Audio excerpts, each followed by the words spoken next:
Hi good evening friends. एक नए video में आपका फिर से बहुत बहुत वेलकम है। हिंदी का एक और दमदार वीडियो लेकर हम आपके सामने आए। इसके पहले ऑलरेडी हमने 4 वीडियो जो है अपने चैनल पर हिंदी के अपलोड कर दिए हैं, जिसमें आपको महाटेट के प्रीवियस ईयर के क्वेश्चन, साथ ही साथ UP TET, MP TET, R TET, दुनिया भर के जो भी मतलब हमारे देश भर में जहाँ पर भी टेट होते हैं वो तमाम ऐसे क्वेश्चन हमने आपके सामने लेकर आए कि जो बार बार रिपीट हो रहे हैं। और जिस तरीके से हम आपके सामने आज और एक क्वेश्चन पेपर लेकर आए तो इसमें प्रीवियस ईयर के कुछ क्वेश्चन आपको देखने के लिए मिलेंगे। हम महाटेट की बात करते हैं, महाराष्ट्र शिक्षक पात्रता परीक्षा की हम बात यहाँ पर करते हैं, क्योंकि कुछ बच्चों के मैसेज आए थे कि सर प्रीवियस ईयर के क्वेश्चन पेपर कहाँ से हम हासिल करें। तो मैं आपको बता दूं कि देखिए mahatet.in इनकी ऑफिशियल वेबसाइट में भी आप देख सकते हैं, आप पूरे इंटरनेट में भी आप ढूंढ लेंगे तो आपको प्रीवियस ईयर के हिंदी मीडियम के क्वेश्चन पेपर मिलने वाले नहीं है। ऑलरेडी मैं 2-3 दिन से इसको सर्च कर रहा हूँ बट कहीं पर भी इसका डेटा अवेलेबल नहीं है। और लेकिन हम जो आपके सामने जो चीज़ें लेकर आ रहे हैं, हमारे पास जो क्वेश्चन पेपर थे उसमें से हमने पेपर 1 पेपर 2 के सारे क्वेश्चन जो है आपको समझो कि प्रीवियस ईयर के महाटेट के 2019 की हम बात करते, 2021 की हम बात करते, तमाम क्वेश्चन जो है हमने करवा दिए। और एक वादा हम आपसे करते कि अगर आप हमारे चैनल के साथ अगले 52-53 दिन सिर्फ हिंदी सब्जेक्ट को लेकर जमे रहें तो आपको 20 से ज़्यादा नंबर मिलेंगे। 20 या 25 नंबर मैक्सिमम आपको मिल सकते हैं हिंदी भाषा में, चाहे आपकी पेपर 1 की हम बात करते हैं, पेपर 2 की हम बात करते हैं। तो बने रहिए हमारे चैनल के साथ। वीडियो में आगे बढ़ते हैं। वीडियो में आगे बढ़ने से पहले अगर आप हमारे चैनल पर नए हो तो प्लीज़ चैनल को सब्सक्राइब कीजिए, साथ ही साथ बेल नोटिफिकेशन को ऑन कीजिए ताकि आपको आने वाले वीडियोस की नोटिफिकेशन जो है वो आसानी से मिल पाए। और अगर आप हमसे जुड़ना चाहते हो तो डिस्क्रिप्शन में जाकर आपको हमारे टेलीग्राम और व्हाट्सएप ग्रुप को ज्वाइन कर लेना है, जहाँ से आपको तमाम शासन निर्णय परिपत्रक वक्त वक्त पर देखने के लिए मिलेंगे। तो आइए बढ़ते हैं पहले सवाल की तरफ। सवाल कुछ इस तरीके से पूछा गया कि श्रृंगार रस का स्थायी भाव क्या होता है। देखिए 4 ऑप्शन आपको दिए गए और रस की बात हो रही है। कौन से रस की बात हो रही है? श्रृंगार रस की बात हो रही है। तो इसका स्थायी भाव क्या होता है यहाँ पर हमको ये देखना है। तो 4 ऑप्शन है रति, बी भय, सी वीर और डी निर्वेद। तो इसका स्थायी भाव हो जाता है रति। ऑप्शन नंबर 1 जो है इसका वो सही जवाब यहाँ पर हो जाएगा। अब उसके बाद दूसरा सवाल है। दूसरा सवाल पूछा गया है कि सफ़ेद घोड़ा तेज दौड़ता है, इस वाक्य में क्रिया विशेषण है। अब देखिए यहाँ पर आपको थोड़ा दिमाग चलाना है। सफ़ेद घोड़ा तेज दौड़ता है, 4 पर्याय दिए गए कि सफ़ेद घोड़ा तेज दौड़ता, चारों पर्याय आपको दिए गए। तो आपको यहाँ से क्या बताना है? क्रिया विशेषण बताना है। तो देखिए क्रिया क्या है, सबसे पहले आपने जुमले में देखना है, आपने इस वाक्य में देखना है कि क्रिया क्या है। क्रिया है दौड़ना और विशेषण क्या है? तेज। तो घोड़ा कैसा दौड़ता है? तेज दौड़ता है। तो क्रिया मतलब विशेषण क्या है यहाँ पर? तेज है। तो हमको क्या ढूंढना है इस वाक्य में? क्रिया विशेषण ढूंढना है। तो देखिए क्रिया ये है और ये विशेषण है, तो यहाँ पर हो जाता है तेज। मतलब ऑप्शन नंबर सी जो है हमारा वो तेज जो है इसका वो सही आंसर हो जाएगा। क्योंकि विशेषण, क्रिया विशेषण में क्या होता है कि विशेषण की जो है क्रिया मतलब कर क्या रहा है उससे उसकी विशेषता बताई जाती है, उसको हम विशेषण कहते हैं। तो यहाँ पर तेज जो हो जाएगा वो विशेषण हो जाएगा और दौड़ना जो हो जाएगा वो क्रिया हो जाएगा। ठीक है। उसके बाद हम अगले सवाल की तरफ आते हैं। सवाल नंबर 3। सवाल नंबर 3 पूछा गया कि निम्नलिखित में से किस वर्ण का उच्चारण स्थान ओष्ठ से है? ओष्ठ से है मतलब अपने होठों से है। हम होठों से कौन से अल्फाज बोलते हैं? 4 पर्याय आपके सामने दिए गए। तो देखिए यहाँ पर आप बोलकर भी देख सकते हैं। बोलकर आप एग्जाम में आप जब बैठोगे ना तो आपने बोलकर देखना है। ऐसे सवाल पूछे जाते हैं, 1-2 क्वेश्चन इस तरीके से आते हैं, तो आपने वहाँ पर बोलकर देखना है। और जहाँ से निकलता है, कुछ दांतों से हम बोलते हैं, कुछ होठ से हम बोलते हैं, कुछ हम कंठ से यानी गले से बोलते हैं, कुछ हम नाक से बोलते हैं। तो तमाम चीज़ें आपने वहाँ पर बोलकर देख ली ना, आपको जवाब मिल जाएगा। जब ऊ आप बोलते हैं, छोटा ऊ या बड़ा ऊ, तो आपको होठ का इस्तेमाल करना होगा। आप एक बार बोलकर देख लीजिए ऊ इस तरीके से। मतलब ऑप्शन नंबर 3 जो है हमारा सही जवाब यहाँ पर हो जाएगा। इसके बाद हम अगले सवाल की तरफ आते हैं। सवाल पूछा गया कि नमस्ते में कौन सी संधि है? नमस्ते में कौन सी संधि है? तो ये जो इसका जवाब हो जाएगा यहाँ पर हो जाएगा विसर्ग संधि। क्योंकि आपको नमस्ते में कौन सी संधि देखने के लिए मिलेंगी? विसर्ग संधि आपको देखने के लिए मिलेंगी। यहाँ पर हिंदी का जिक्र होता है और प्रेमचंद जी का जिक्र ना हो तो हिंदी अधूरी सी लगती है। तो इसलिए उनका सवाल जो है ये आर-टेट में पूछा गया था। पूछा जा रहा है कि मुंशी प्रेमचंद्र के अधूरे उपन्यास का नाम था। देखिए मुंशी प्रेमचंद्र जी का जो उपन्यास अधूरा है उसका नाम आपको यहाँ पर बताना है। तो उसका नाम है मंगलसूत्र। क्या नाम है उसका? मंगलसूत्र। उसके बाद हम आते हैं अगले सवाल की तरफ। सवाल नंबर 6। सवाल नंबर 6 कुछ इस तरीके से पूछा गया है कि गायक का सही संधि विच्छेद कौन सा है? गायक का सही संधि विच्छेद आपको यहाँ पर पहचानना है। पर्याय क्रमांक बी जो है हमारा वो सही जवाब हो जाएगा, गो प्लस अक। उसके बाद हम आते हैं सवाल नंबर 7 की तरफ। सवाल नंबर 7 कुछ इस तरीके से यहाँ पूछा गया है कि निम्न में से कौन सी रचना तुलसीदास की नहीं है? देखिए 3 रचना तुलसीदास जी की है, कोई एक रचना तुलसीदास जी की नहीं है। देखिए आप यहाँ पर हनुमान बाहुक ये तुलसीदास जी की रचना है, पार्वती मंगल ये भी तुलसीदास जी की रचना है, जानकी मंगल ये भी तुलसीदास जी की रचना है, लेकिन साहित्य लहरी जो है वो सूरदास जी की रचना है। तो ऑप्शन नंबर 1 जो है वो सही हो जाएगा, क्योंकि यहाँ पर पूछा गया कि तुलसीदास जी की कौन सी रचना नहीं है। उसके बाद अगले क्वेश्चन की तरफ हम आते हैं, सवाल नंबर 8। सवाल नंबर 8 इस तरीके से पूछा गया है कि आग किस प्रकार का शब्द है। देखिए यहाँ पर तत्सम, तद्भव, देशज, विदेश, तो इस तरीके से कुछ शब्द आपको बताया गया। आपको पता है कि तत्सम और तद्भव में आपको बस फर्क जान लेना है।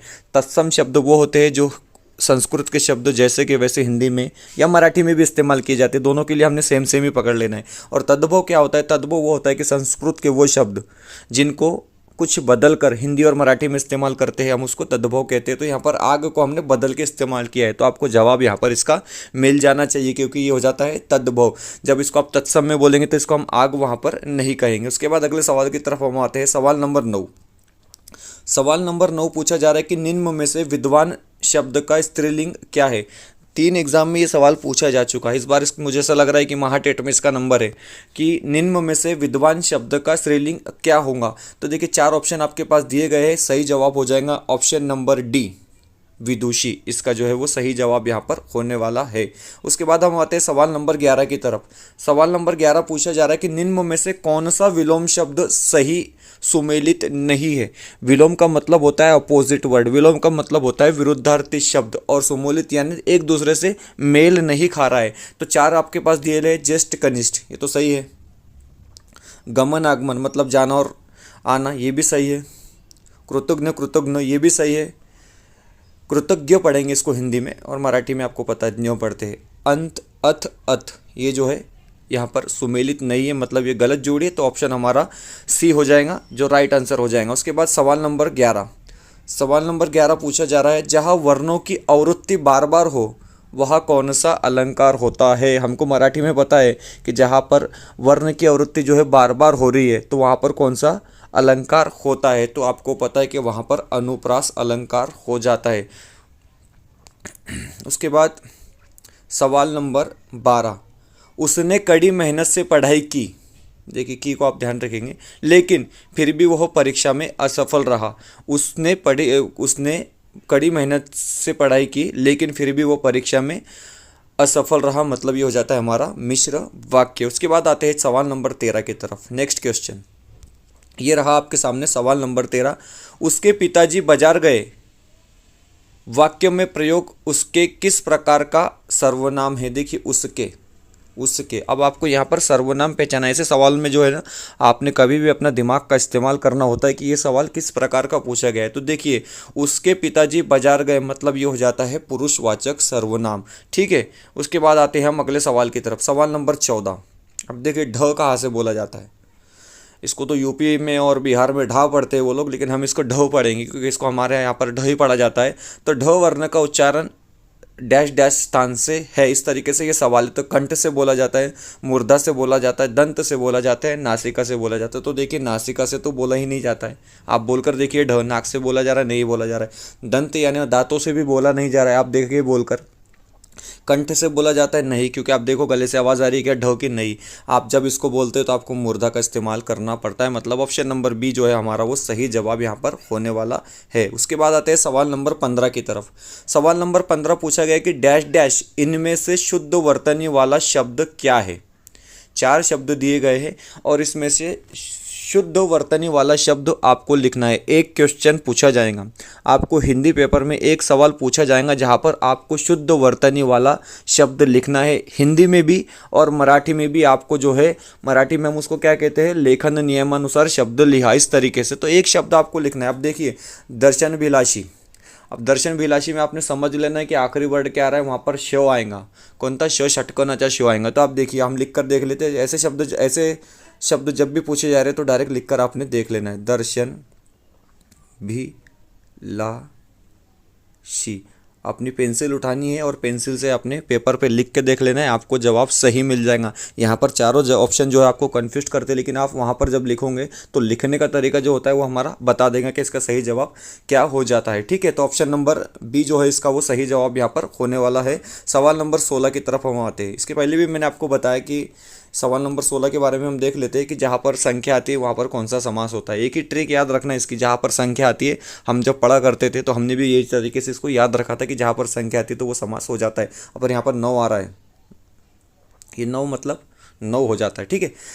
नवरात्रों में कौन सा समास है, तो द्विगु समास है, कर्मधारय समास है, द्वंद्व समास है या बहुव्रीहि समास है। द्वंद्व समास नहीं है, कर्मधारय भी नहीं है। अब दोनों में से आपको एक यहाँ पर पहचानना है कि कौन सा समास है, तो ये हो जाता है द्विगु समास, क्योंकि जहाँ पर संख्या आती है वहाँ पर द्विगु समास हो जाता है। सवाल नंबर 17 की तरफ आते हैं।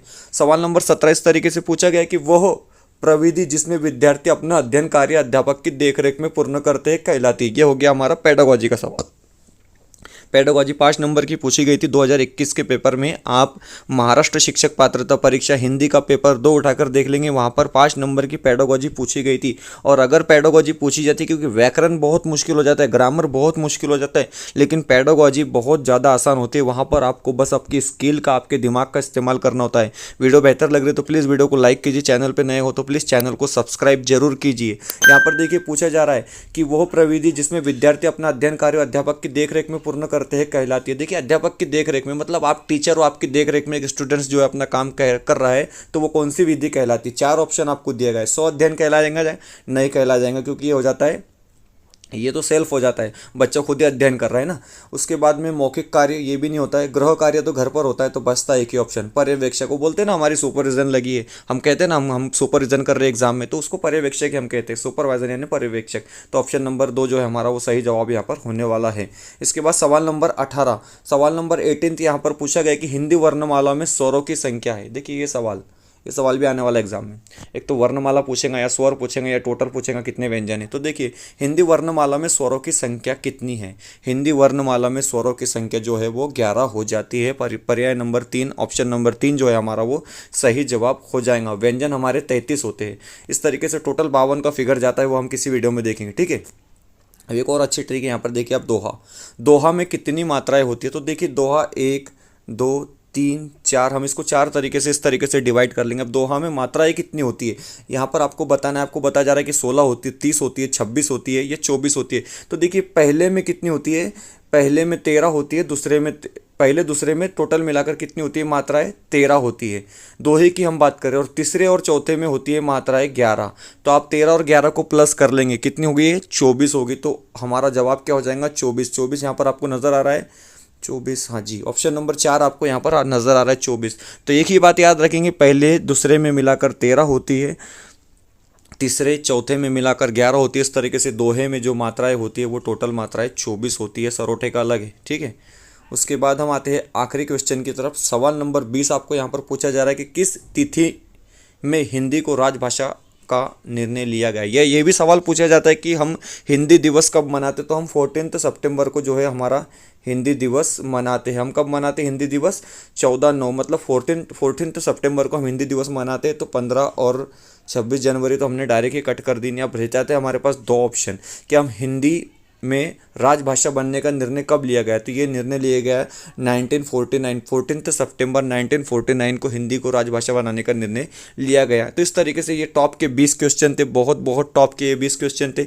जो भी क्वेश्चन आपको हमारे यूट्यूब चैनल के माध्यम से कराए जा रहे हैं वो तमाम क्वेश्चन जो है कॉम्पिटिटिव एग्ज़ाम में या तो फिर किसी स्टेट के टेट एग्ज़ाम में या तो फिर हमारे महाराष्ट्र शिक्षक पात्रता परीक्षा के टेट एग्ज़ाम में पूछे गए सवाल सेम के सेम अगर नहीं भी आते तो रिलेटेड सवाल आएंगे। देखिए सवाल थोड़ा सा बदल के आपको आ सकता है, आपके अंदर इतनी स्किल होनी चाहिए एज अ टीचर कि आप उस सवाल का जवाब हल कर सके। और मैं आपको फिर से कह रहा हूँ कि अगर आप हमारे साथ अगले 53 दिन बने रहे तो आपको हिंदी में 25 नंबर तक मिल सकते, मैक्सिमम बात करो 20 नंबर तो आपको मिलने ही वाले।